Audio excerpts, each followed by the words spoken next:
नमस्कार दोस्तों, मैं डॉक्टर अनिल कुशवाहा। स्वागत है डॉक्टर नोट्स बायोलॉजी के मंच पर। और हम आज एक जो कठिन प्रश्न पूछे जाते हैं उन्हीं की श्रृंखला लेकर चलते हैं। मैं पूरी कोशिश करता हूं कि एनसीईआरटी के क्वेश्चन बेसिक ना लें, क्योंकि वो सबको ही जानता है। जैसे कि कोशिका की खोज किसने की, ये आप भी जानते हैं। माइटोकॉन्ड्रिया का कार्य क्या है, तो मुझे लगता है बीएससी एमएससी के यहाँ भी जानते हैं। कोशिका का पावर हाउस किसे कहते हैं। तो हम ऐसे प्रश्नों को नहीं रखते जो जनरली कर लेते हैं। देखिए, हर एग्जाम में आप कोई भी एग्जाम, अगर आप बायो के स्टूडेंट हैं और एग्जाम अगर देने आप जा रहे हैं, बायोलॉजी के हैं, तो एग्जाम अगर देने जा रहे हैं तो आपके जो क्वेश्चन होते हैं वो लगभग 60 से 65% क्वेश्चन आपके सही होते हैं। आप पढ़ें अथवा ना पढ़ें, अगर बिल्कुल जीरो पढ़ के जाएंगे तो 50% क्वेश्चन सही होंगे, क्योंकि आपने बायो पढ़ी है, 11th में पढ़ी है, आपने 12th में पढ़ी है, बीएससी में बायो पढ़ी है। आप लगातार तो पढ़े ही हैं, या कहीं कोचिंग बच्चों को, छोटे बच्चों को, या मध्यम वर्ग, तो इतने क्वेश्चन आप आराम से सॉल्व कर लेते हैं बिना पढ़े। ये क्वेश्चन सिंपल होते हैं। क्या होते हैं? ये वो क्वेश्चन है जो सिंपल होते हैं। जो कॉम्प्लेक्स क्वेश्चन आते हैं, अगर आप जटिल क्वेश्चनों को सॉल्व कर लेते हैं, और जटिल क्वेश्चन में से, जटिल क्वेश्चनों में अगर 50% जटिल क्वेश्चन, कितने 50% जो कॉम्प्लेक्स जटिल क्वेश्चन है आधे सॉल्व कर लेते हैं, सिलेक्शन हो जाता है। क्योंकि ये जो 50 से 60% है, वो जितना भी बच्चा बैठ रहा है उनमें से 60% के 50 से 60% क्वेश्चन सही होते हैं। ये जटिल ही क्वेश्चन आपके चयन को रोकते हैं। तो हम इसीलिए जटिल प्रश्नों को लेकर चल रहे हैं, और इसीलिए डॉक्टर नोट्स बायोलॉजी विख्यात है इस बात के लिए कि कंटेंट की हम लोग गारंटी लेते हैं। और ये डॉक्टर नोट्स बायोलॉजी ऐप है, गूगल प्ले स्टोर से जरूर देखिएगा, हमारी डेमो क्लासेस भी देखिएगा, आगे जानकारी शेयर करेंगे। अब तक डॉक्टर नोट्स बायोलॉजी के 300 प्लस मित्र हैं जो TGT, PGT, LT, GIC assistant के साथ में सिलेक्ट हुए हैं।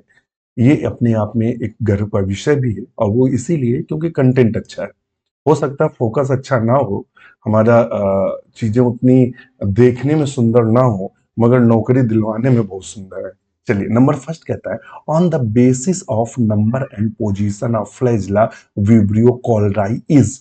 जो विब्रियो कॉलराई है, उसमें जो नंबर ऑफ फ्लैजिला और पोजीशन है, उसके आधार पर ये किस प्रकार का होता है। तो हम आपको बता दें कि ट्राइकस शब्द जो यूज किया गया यहाँ, ट्राइकस शब्द जो यूज किया गया वो फ्लैजिला के लिए यूज किया गया है। किसके लिए? फ्लैजिला का।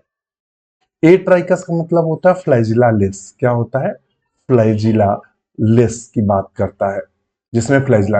एम्फीट्राइकस का मतलब होता है ऐसे बैक्टीरिया जिनके दोनों ओर एक एक फ्लैजिला हो। मोनोट्राइकस का मतलब होता है जिसके तरफ एक तरफ फ्लैजिला हो। सेफाइलोट्राइकस का मतलब होता है जिस बैक्टीरिया के अंदर एक तरफ फ्लैजिला का गुच्छा हो। अब देखिएगा, मैं आपको कंटेंट बता रहा हूं, अब आप आंसर करिएगा। हम आपको आंसर नहीं बताएंगे, आप खुद बताएंगे। जो बैक्टीरिया जब हम पढ़ते हैं, या हमारी जो क्लासों में आपको बैक्टीरिया पढ़ाया, तो हमने वहां आपको बताया था बैक्टीरिया सेप। क्या पढ़ा है? सेप। हमने कहा था जनरली बैक्टीरिया जो होते हैं वो बैसिलस, हमने कहा था जो बैसिलस होता है वो जनरली रॉड शेप्ड होता है और मोटाइल होता है, क्योंकि इनमें फ्लैजिला जनरली देखने को मिलते हैं। कोकस जो होते हैं, हमने कहा था इनमें फ्लैजिला नहीं देखने को मिलता, नॉन मोटाइल होते हैं, ये गोल होते हैं। हमने कहा था एक विब्रियो पाया जाता है, विब्रियो, सॉरी, एक कॉमा बैक्टीरिया पाया जाता है। कौन सा बैक्टीरिया पाया जाता है? कामा बैक्टीरिया। हमने आपको बताया था कि एक बैक्टीरिया जो है वो कामा बैक्टीरिया पाया जाता है, और इसका एग्जाम्पल है विब्रियो। विब्रियो कामा के आकार का होता है। तो हम कामा कैसे बनाते हैं? अंग्रेजी ऐसे, ऐसे ही तो कामा लगाते हैं। इसमें ये है फ्लैजिला। ये क्या है? फ्लैजिला। कितना फ्लैजिला देख रहे हैं? तो आपको समझ में आ रहा होगा, एक फ्लैजिला। और इसमें से ऑप्शन में, इन ऑप्शन में से एक फ्लैजिला किसमें दिखाई दे रहा है? तो ये एक फ्लैजिला वाला है। तो ये कंडीशन कहलाती है मोनोट्राइकस। क्या कहलाती है? Monotrichous.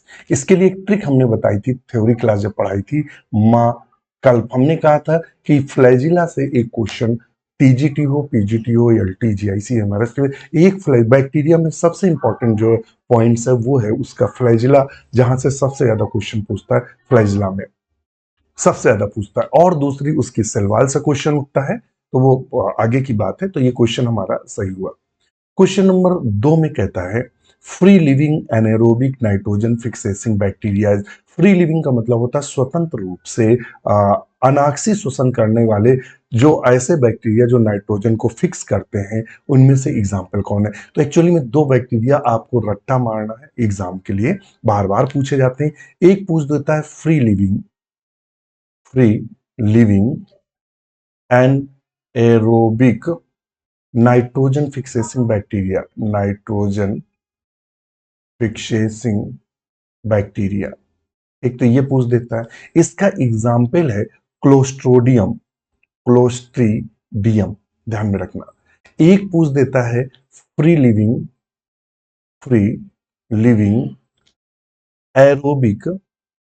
Aerobic nitrogen fixing bacteria.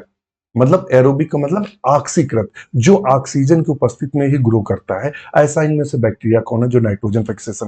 ध्यान में रखना, केवल यहाँ बार बार क्वेश्चन कंफ्यूज करता है, दोनों सेफ है वर्ड, यहाँ एनाएरोबिक लगा है, यहाँ एरोबिक लगा है। यहाँ बात कर रहा है वो अनाक्सीकृत, यानी जो ऑक्सीजन की अनुपस्थिति में ग्रो करते हैं, और ये ऑक्सीजन की उपस्थिति में ऑक्सीकृत बैक्टीरिया है, और दोनों नाइट्रोजन फिक्स है। इसका एग्जाम्पल है एजोटोबैक्टर। ध्यान में रखना, ये इतना याद रखिएगा, ये मल्टीपल टाइम क्वेश्चन पूछा है। हम जोर इसलिए दे रहे हैं क्योंकि बहुत बार क्वेश्चन पूछा गया है, और हो ना हो ये क्वेश्चन सेम टू सेम रखा मिले, या मान लेते हैं यहाँ एरोबिक की जगह एनाएरोबिक की जगह एरोबिक कर दे, तब आंसर हम एजोटोबैक्टर लगा के आएंगे। ठीक है, अगर सिम्बियोटिक पूछेगा तो राइजोबियम आप रट्टा मारे हुए वो पढ़ के आइए।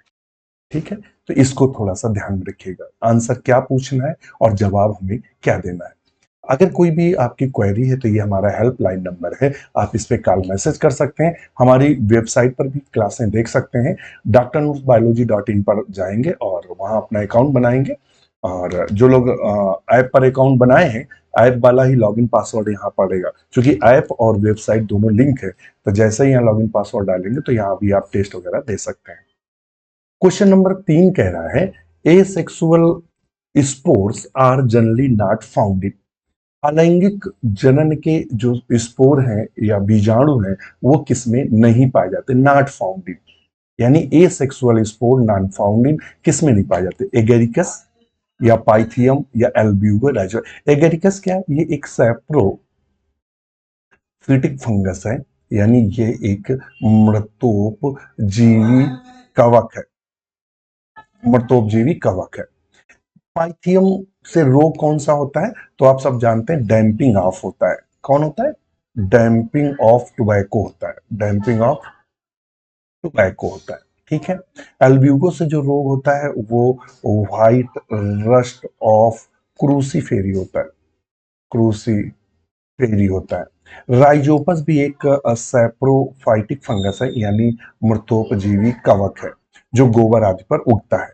एगेरिकस भी सड़े गले पदार्थों, भूसे आदि पर उगता है। एगेरिकस की कई सारी जातियां जो होती हैं वो एडिबल होती हैं। एडिबल का मतलब होता है हम लोग खाते हैं, मशरूम के रूप में इनको हम खाते हैं। एगेरिकस की कई जातियों। एगेरिकस किसका सदस्य है? ये समझिएगा, पूरी कहानी इसलिए बता रहे हैं क्योंकि क्वेश्चन सॉल्व कर पाए। बेसिडियोमाइसिटीज का सदस्य है, बेसिडियोमाइसिटीज का। इसमें जनरली एसेक्सुअल रिप्रोडक्शन यानी जो अलैंगिक जनन होता है वो जनरली अब्सेंट होता है। ध्यान रखना, अलैंगिक जनन जब पाया नहीं जाएगा तो स्पोर नहीं पाए जाएंगे। इन केस, रेयर केस में अगर इनमें पाया जाता है तो फिर क्लमाइडो स्पोर द्वारा होता है, क्लमाइडो स्पोर द्वारा और ओइडिया के द्वारा इनमें अलैंगिक जनन होता है। जनरली इनमें सेक्सुअल रिप्रोडक्शन पाया जाता है। क्या पाया जाता है? सेक्सुअल रिप्रोडक्शन, यानी इनमें जनरली लैंगिक जनन प्रेजेंट रहता है। क्या रहता है? प्रेजेंट रहता है। और इसमें बनते क्या है? तो बेसिडियो स्पोर बनते हैं, बेसिडियो स्पोर बनते हैं। ये सब आपको हमने फंगस जब पढ़ाया है तो एगेरिकस को हमने बाकायदे आपको एक एक बिंदु पढ़ाया है, चाहे वो पाइथियम हो, एल्ब्यूगो, राइजोपस, हमने कुछ छोड़ा नहीं है। इसीलिए तो तब इतने सिलेक्शन होते हैं। तो अब हमें पता चला कि एक सेक्सुअल स्पोर किसमें नहीं पाया जाता, तो अलैंगिक जनन एगेरिकस में उपस्थित होता है। तो ऑप्शन ए को हम सही करेंगे। पाइथियम से हरदम डैम्पिंग आप पूछता है, एल्ब्यूगो से व्हाइट रस्ट पूछता है, राइजोपस पूछ देता कैसा है, सैप्रोफाइटिक फंगस है। नेक्स्ट क्वेश्चन है, पूछता है chlorophyll B is not found in. तो हम आपको बता दें कि जो मासेस है, मासेस में हम लोग जनरली ब्रायोफाइटा में इसको पढ़ते हैं। फर्न एक्चुअली में हम लोग टेरिडोफाइटा के अंतर्गत, pteridophyta.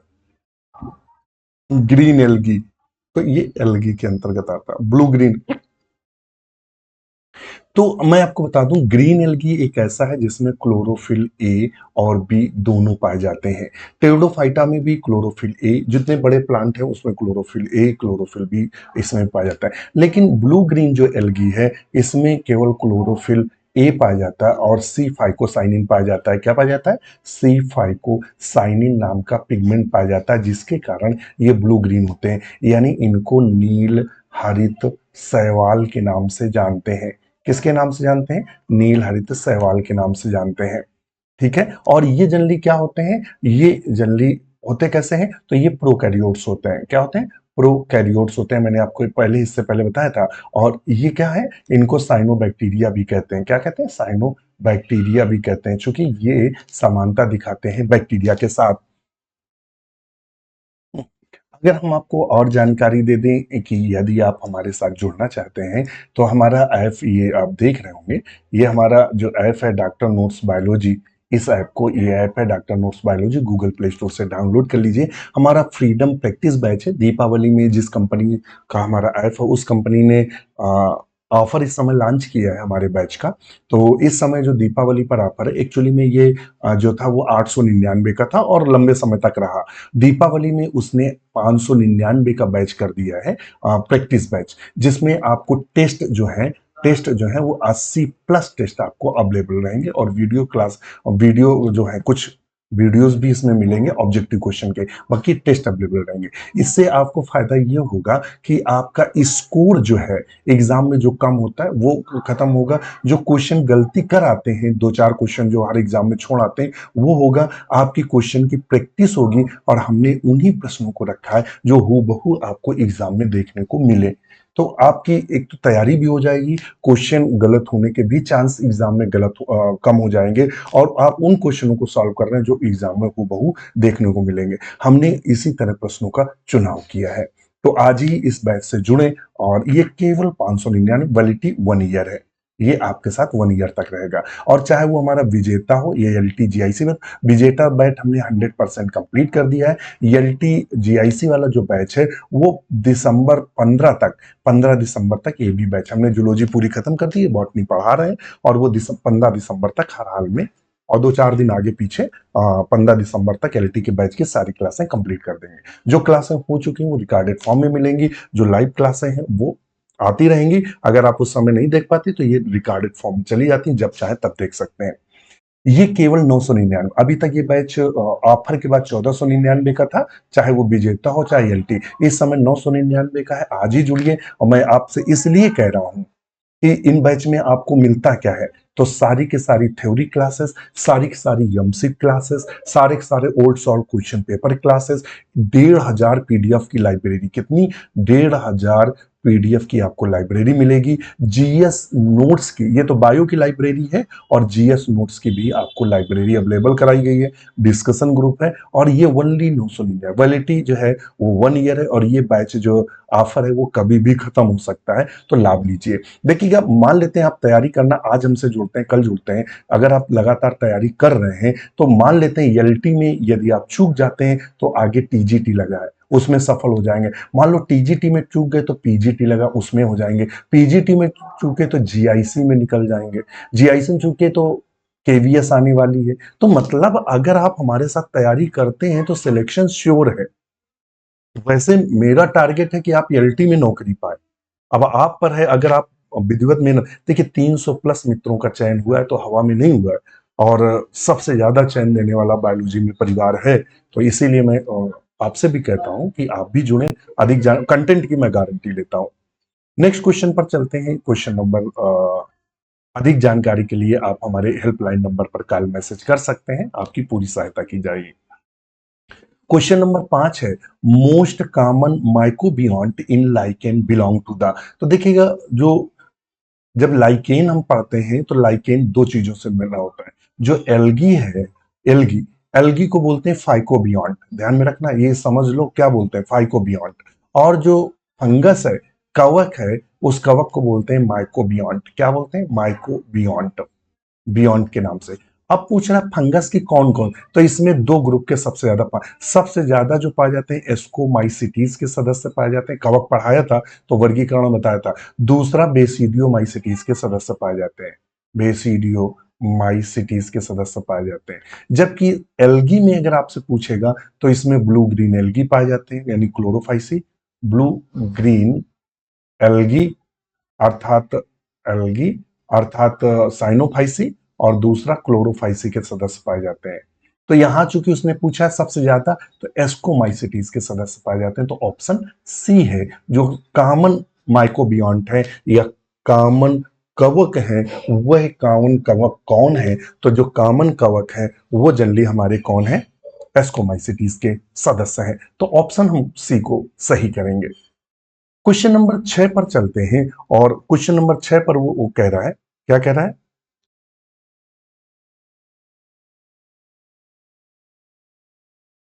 Litmus is obtain from. देखिए जो लिटमस होता है, इससे हम किसका पता लगाते हैं? तो लाइक इंडिकेटर यूज करते हैं। क्या यूज करते हैं? इंडिकेटर। किसके लिए यूज करते हैं? Base and acid. एसिड और बेस, अम्ल और क्षार का पता कराने के लिए हम लोग किसका प्रयोग करते हैं? तो आप लोग बीएससी में, इंटरमीडिएट में आपने वो किए होंगे एक्सपेरिमेंट। क्या किए होंगे? एक्सपेरिमेंट आपने किए होंगे। लिटमस पेपर, छोटा सा कागज आता है, आप बिलियन में डुबोते हैं और ये बताते हैं कि अम्लीय, क्षारीय और इसका पीएच क्या है। ठीक है, तो वो किससे प्राप्त किया जाता है? तो वो कहता है लाइकेन कैलकेरिया से, या लाइकेन लोबेरिया से, या लाइकेन रोसेला से। तो ये जनरली लाइकेन की एक जाति है रोसेला मोन्टिनाई, ये जाति है जिससे हम क्या प्राप्त करते हैं? तो ऑप्शन सी सही होगा। लाइकेन असनिया जो है, असनिया से असनिक एसिड प्राप्त करते हैं, असनिक एसिड प्राप्त करते हैं। असनिक एसिड एक प्रकार का एंटीबायोटिक है।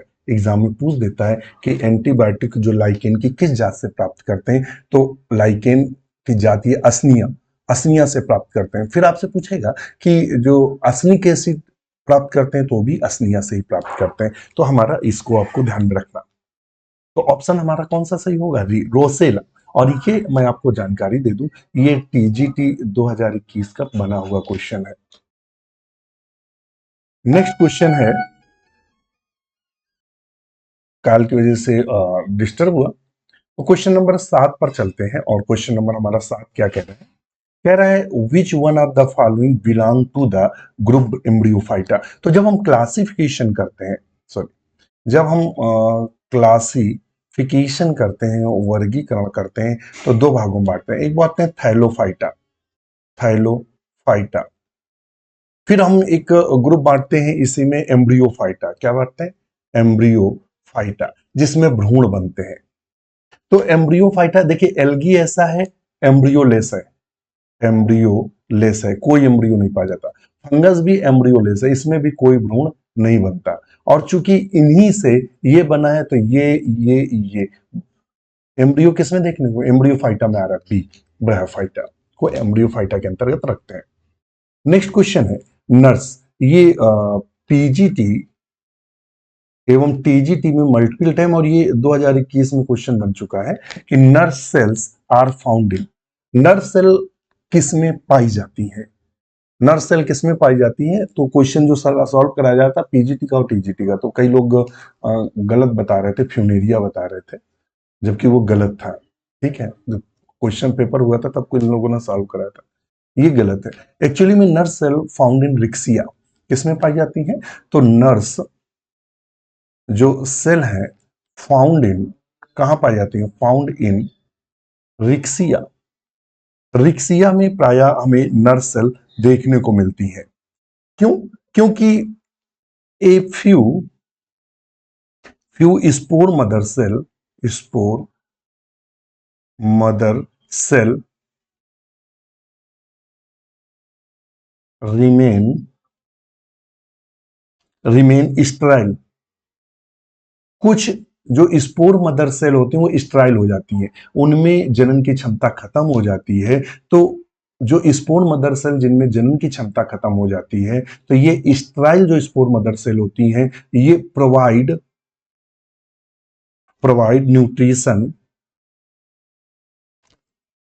Nutrition developing sperm developing sperm sorry spore, जो स्पोर होते हैं, जो विकसित हो रहे स्पोर होते हैं, उनको वो स्पोर मदर सेल जिनमें जनन की क्षमता खत्म हो जाती है, वो उनको भोजन देती हैं। तो वो जो स्टेराइल स्पोर मदर सेल हैं, इन्हीं को हम नर्स सेल के नाम से जानते हैं। किसके नाम जानते हैं? Nurse cell. रिक्सिया से कई क्वेश्चन पूछते हैं। रिक्सिया में सबसे पूछता है सिंपलेस्ट स्पोरोफाइट किसे कहते हैं? स्पोरोफाइट किस में पाया जाता है? सिंपलेस्ट। तो सबसे सिंपल स्पोरोफाइट पाया जाता है रिक्सिया में। फिर पूछ देता है इसमें कि फूट सीटा किसमें अपसेंट होते हैं? तो वो भी रिक्सिया में। इसमें केवल कैप्सूल, ओनली फाउंड कैप्सूल, केवल कैप्सूल पाया जाता है। ये अब ब्रायोफाइटा में मैंने सब पढ़ाया है, और चूंकि एलटी बैच में मुझे लगता है एक हफ्ते बाद ब्रायोफाइटा शुरू कर देंगे, और जो हमारा विजेता बैच है उसमें तो हमने ब्रायोफाइटा टेरिडोफाइटा पूरा सिलेबस कंप्लीट कर दिया, तो उसमें हम पहले पढ़ा चुके हैं।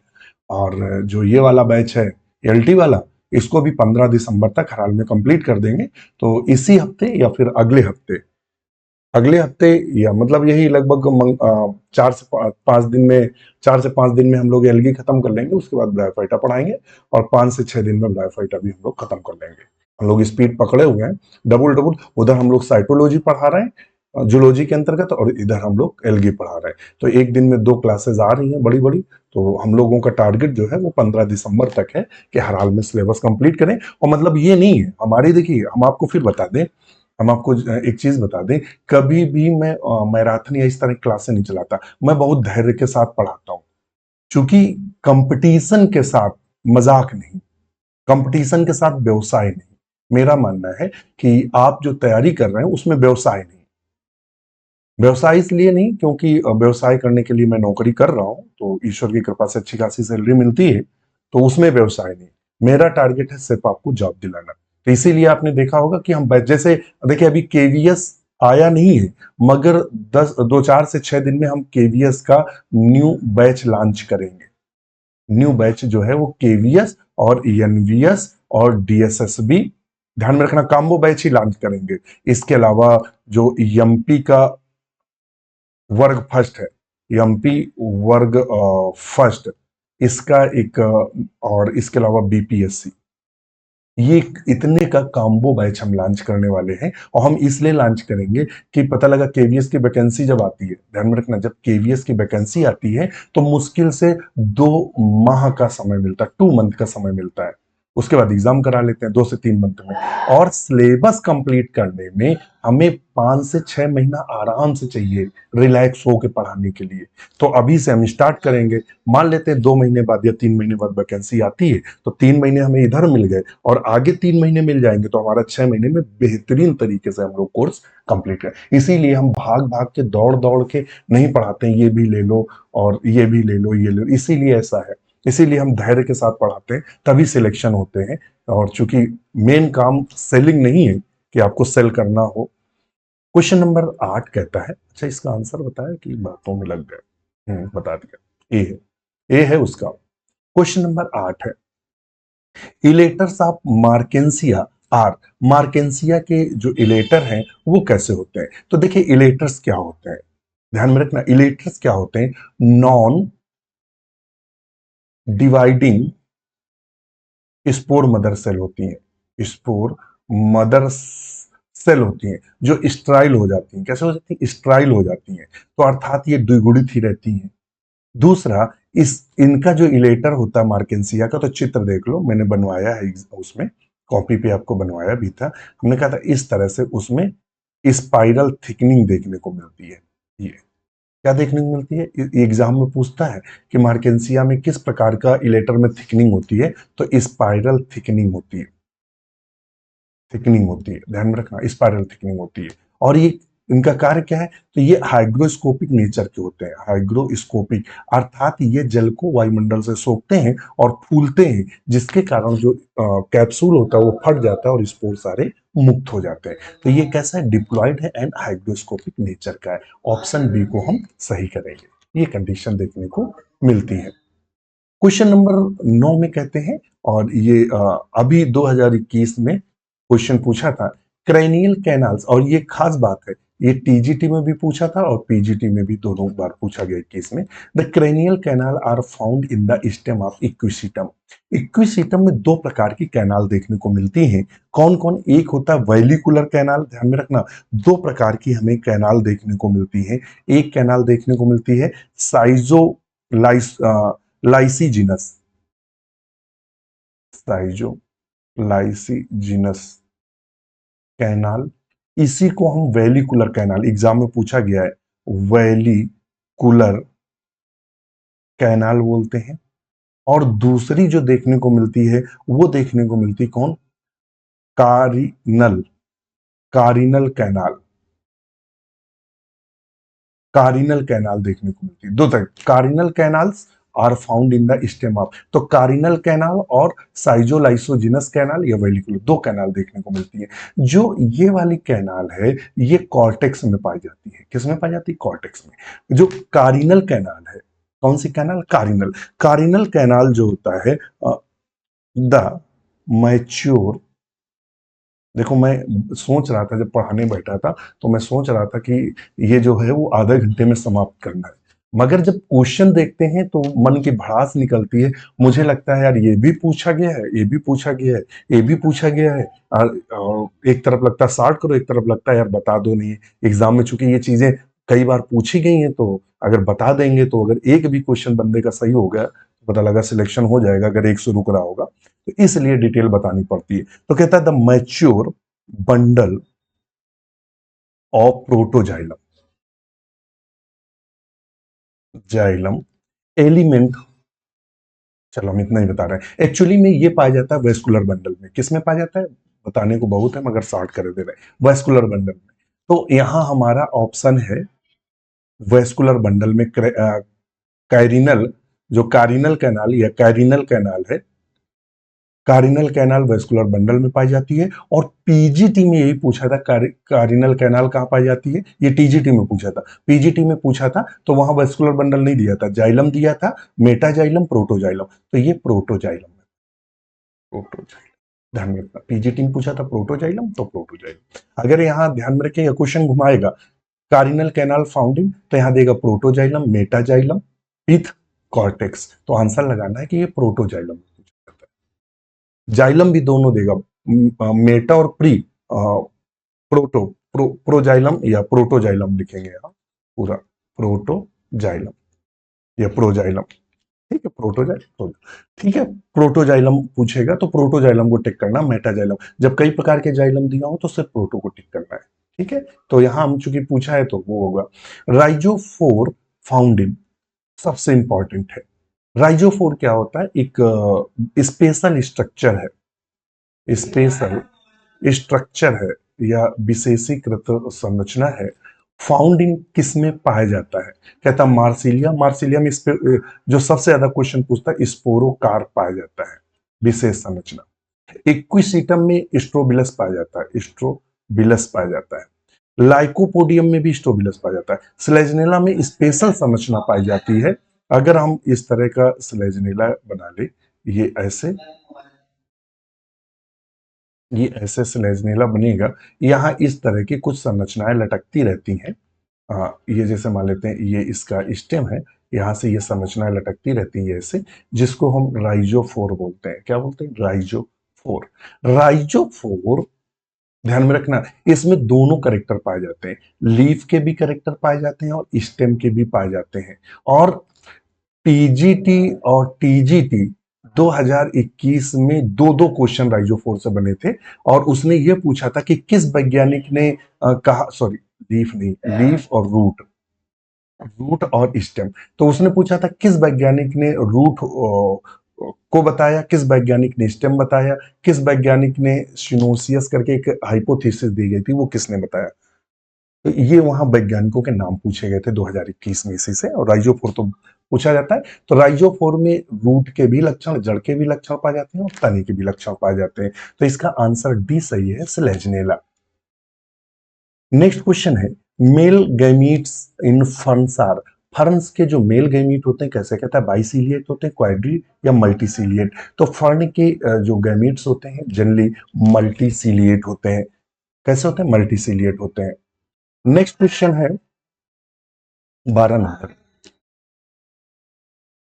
ट्राइबिकुली in Selaginella represent the modification of. जो ट्राइबिकुली इन स्लेजनेला, स्लेजनेला का स्पेशल करेक्टर है ट्राइबिकुली का पाया जाना। तो ट्राइबिकुली जो स्लेजनेला में है वो कहाँ पाया जाता है? एक्चुअली में ट्राइबिकुली किसके लक्षण को दिखाता है? ये हाइड्रोफाइटिक लक्षण दिखाता है, हाइड्रोफाइटिक। तो आप जब इस तरह से देखेंगे तो आप देखेंगे कि उनमें बीच में ये यहाँ जाइलम और फ्लोएम ये पाया जा रहा है और ये इस तरह की संरचना पाई जा रही है, ये ऐसे, ये इन संरचनाओं को हम ट्राइबिकुली के नाम से जानते हैं। तो ये जनरली इंडोडर्मिस में देखने को मिलती है। किसमें? इंडोडर्मिस। तो ऑप्शन बी को हम सही करेंगे। क्वेश्चन नंबर 13 कह रहा है, the ovuliferous scale of pinus is part of the megasporophyll. किसका? Megasporophyll, microsporophyll, ovule, dwarf shoot. किसका है? तो ये पीजीटी में भी पूछा गया, एलटी 2018 में भी पूछा गया, टीजीटी 2021 में भी पूछा गया है, तीनों एग्जामों में पूछा गया है। तो ovuliferous scale pinus is part of, तो ये मेगास्पोरोफिल का हिस्सा है। किसका? मेगास्पोरोफिल। ध्यान में रखना, मेगास्पोरोफिल का हिस्सा है। और मैं बता दूं कि 2 टाइप स्केल प्रेजेंट रहते हैं। कितने? 2 टाइप स्केल पाए जाते हैं। कितने प्रकार के स्केल पाए जाते हैं? 2 प्रकार के। ये जो स्केल है, ध्यान में रखना, स्केल को एक वैज्ञानिक है फ्लोरिन। कौन वैज्ञानिक है? फ्लोरिन। फ्लोरिन नाम के जो वैज्ञानिक थे उन्होंने स्केल को सीड स्केल कहा। क्या कहा? बोले ये सीड स्केल का कहा, सीड स्केल नाम दिया। तो आप पूछेगा कि जो मेगास्पोरोफिल के जो स्केल है वो किसने सीड स्केल कहा? तो आंसर होगा फ्लोरिन ने कहा। ध्यान में रखना, उन्होंने कहा था सीड स्केल कॉम्प्लेक्स बोला था। इसका पूरा नाम बोला था सीड स्केल कॉम्प्लेक्स। तो पूछेगा स्केल को सीड स्केल कॉम्प्लेक्स किसने कहा? तो फ्लोरिन ने कहा था। स्केल 2 प्रकार के होते हैं, चूंकि इंपॉर्टेंट है तो जान लेते हैं। पहला प्रकार है ब्रैक्ट स्केल। ब्रैक्ट स्केल जो मेगा स्पोरोफिल में पाया जाता है, इसी को हम कार्पिलरी स्केल के भी नाम से जानते हैं। इसी को हम कवर स्केल के भी नाम से जानते हैं। और दूसरे जो स्केल होते हैं वो होते हैं ओव्यूलीफेरस स्केल। कौन है? ओवलीफेरस स्केल। ओवलीफेरस स्केल को एक वैज्ञानिक थे जिन्होंने कहा ये कार्पेल है। किसने कहा? आपसे एग्जाम में पूछेगा किस वैज्ञानिक ने कहा कि जो ओवलीफेरस स्केल कार्पस है? तो ये कहा था रॉबर्ट ब्राउन ने। किसने कहा था? रॉबर्ट ब्राउन नाम के वैज्ञानिक ने यह कहा कि ये जो ओवलीफेरस स्केल है ये एक्चुअली में कार्पेल है। समझ में आ गया? तो एग्जाम में आपसे पूछेगा कि ओवलीफेरस स्केल को कार्पेल किसने कहा, तो एग्जाम में आंसर होगा रॉबर्ट ब्राउन ने कहा। तो ठीक है, तो इतनी ज्यादा जानकारी हमने आपको दे दी है। तो ये हमारा ऑप्शन है ए, मेगास्पोरोफिल। नेक्स्ट क्वेश्चन है, the process the double fertilization was first reported by. Double fertilization द्विनिषेचन को पहली बार किसने रिपोर्ट किया था? तो वो है नॉस्चिन। किसने रिपोर्ट किया था? नॉस्चिन ने डबल फर्टिलाइजेशन को रिपोर्ट किया। स्टसबर्गर ने पॉलन ट्यूब को रिपोर्ट किया था। पुरकिंजे ने क्या किया था? प्रोटोप्लाज्म नाम दिया था। रॉबर्ट ब्राउन ने किसकी खोज की थी? केंद्रक की। नेक्स्ट क्वेश्चन है, the Pinus protects itself from the microbial and insect attack through. ये अभी पूछा था पीजीटी में। उसने कहा है कि जो पाइनस होते हैं, पाइनस पाइनस एक्चुअली में है क्या? तो पाइनस एक जिम्नोस्पर्म है। क्या है? जिम्नोस्पर्म है। ध्यान में रखना, जिम्नोस्पर्म है। तो उसने कहा जो माइक्रोबियल अटैक होता है, यानी चाहे बैक्टीरिया के द्वारा या वायरस के द्वारा या कवक के द्वारा जो अटैक या कीटों का जो अटैक होता है, अपने बचाव कैसे करता है? थिक बार्क, मोटी चमड़ी के द्वारा, या डॉर्फ सूट, या माइकोराइजा, या रेजिन। तो ये क्या करता है? रेजिन छोड़ता है। मान लेते हैं जहां अटैक होता है वहां रेजिन छोड़ता है और वो पैथोजन उसी में चिपक कर मर जाता है। तो ऑप्शन डी को हम सही करेंगे। क्वेश्चन नंबर 16 पे चलते हैं। Vegetative reproduction is cycas is by. तो वेजिटेटिव रिप्रोडक्शन जो साइकस में होता है वो किसके द्वारा होता है? कहता है बुलबिल के द्वारा, स्पोरोफिल के द्वारा, न्यूसिलस के द्वारा और नन ऑफ दीज। तो ये होता है बुलबिल के द्वारा। वेजिटेटिव रिप्रोडक्शन कायिक जनन जो साइकस में देखने को मिलता है, वह कायिक जनन हमें प्राय देखने को मिलता है किसके द्वारा? बुलबिल के द्वारा। नेक्स्ट क्वेश्चन चलते हैं। The wood of Pinus. Pinus की जो लकड़ी होती है वो किस प्रकार की होती है? तो पाइनस की जो लकड़ी होती है, देखिए दो प्रकार का वुड होती है। एक होता है मैनोजाइलिक, ठीक है, मैनोजाइलिक, और एक होता है पिक्नोजाइलिक, पिक्नोजाइलिक।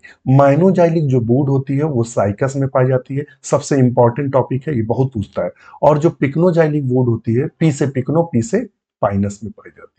जबकि जो पॉलीजाइलिक वुड होती है, पॉलीजाइलिक जो वुड होती है साइकस में पाई जाती है। एक्चुअली में साइकस का ध्यान में रख, साइकस का जो तना होता है या स्टेम होता है, पहले मोनोजाइलिक होता है। कैसा होता है? मोनोजाइलिक, यानी एक जाइलम वाला होता है, जाइलिक। बाद में जब ओल्ड होता है तो उसमें कई सारे जाइलम दिखते हैं, तो इसे हम पॉलीजाइलिक बोलते हैं, पॉलीजाइलिक। ध्यान में रखना। तो पॉलीजाइलिक कंडीशन किस में पाई जाती है? साइकस में। पिक्नोजाइलिक पाइनस में। तो ये हमारा सही होगा। और माइनोजाइलिक साइकस में। ठीक है, तो हमारा ऑप्शन बी को बिल्कुल सही करेंगे। वीडियो कैसा लग रहा है कमेंट जरूर करिएगा, कमेंट्स करने में कंजूसी मत किया करिए, और लाइक शेयर कर दिया करिए। आपके लिए मेहनत की जाती है, तो एक आपसे तो रिक्वेस्ट कर ही सकते हैं अपना समझ के कि आप इसको विभिन्न ग्रुपों में शेयर करें, और प्राय शेयर बटन पर जाकर इसको व्हाट्सएप, फेसबुक, ट्विटर आदि जो भी आप लोग यूज करते हैं, टेलीग्राम आप पर जरूर शेयर करें। क्वेश्चन नंबर 18 कहता है the smallest living gymnosperm is. सबसे छोटा जीवित जिम्नोस्पर्म कौन सा है? तो सबसे छोटा जेमिया है। कौन है? जेमिया। ध्यान में रखना, कौन है? जेमिया। नेक्स्ट क्वेश्चन है amber. Amber is the fossilized from. Amber is fossilized from. जो अंबर है वो फॉसिलाइज्ड फ्रॉम किसका फॉसिल बनता है? कहता है टेरिफाइड प्लांट ऑर्गेन का? नहीं। लीफ कोरल ना, वो हार्ड होता है।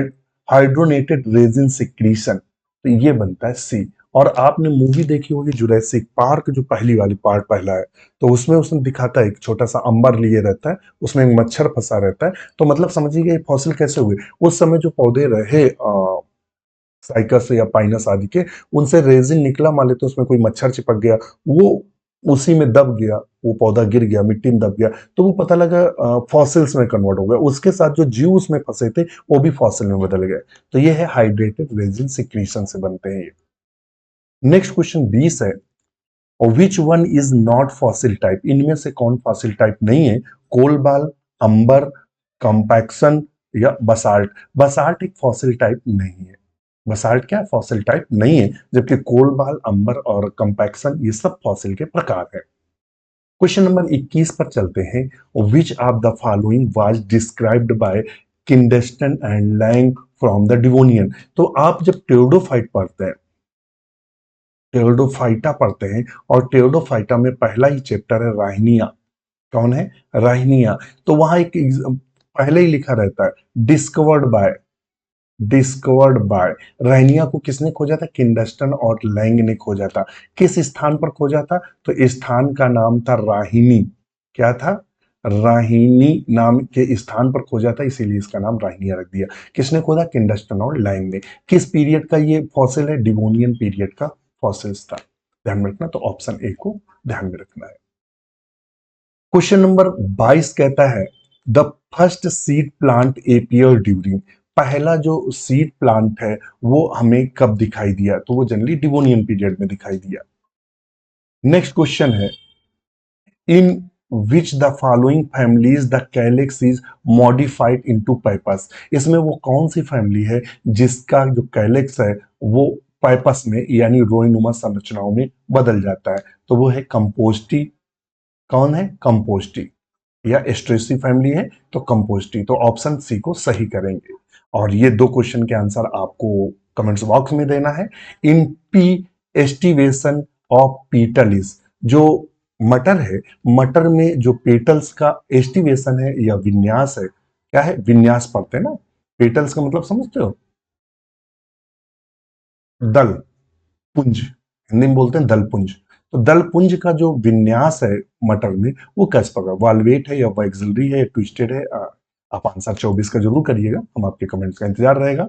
क्वेश्चन नंबर 25 पर कहता है, which plant so the velamen layer in root. इनमें वो पैदा कौन है जिनमें वेलामेन पाया जाता है, यानी ध्यान में रखना, एपिडर्मिस के ऊपर कुछ स्पंजी टिश्यूज इस तरह पाए जाते हैं जो वायुमंडल की नमी को सोखते हैं, उनको बोलते हैं वेलामेन। क्या बोलते हैं? वेलामेन। वेलामेन किस में पाया जाता है? मेज में, फाइकस में, वैंडा में या सैकैरम में? आप आंसर, मेज का मतलब मक्का, फाइकस का मतलब बरगद आदि, वैंडा सैकैरम का मतलब आप समझते हैं गन्ना आदि। किस में देखने को मिलता है? तो हमें 24-25 का आंसर आप स्वयं कीजिएगा। आज के लिए इतना ही। वीडियो कैसा लगा कमेंट जरूर करिएगा। नमस्कार।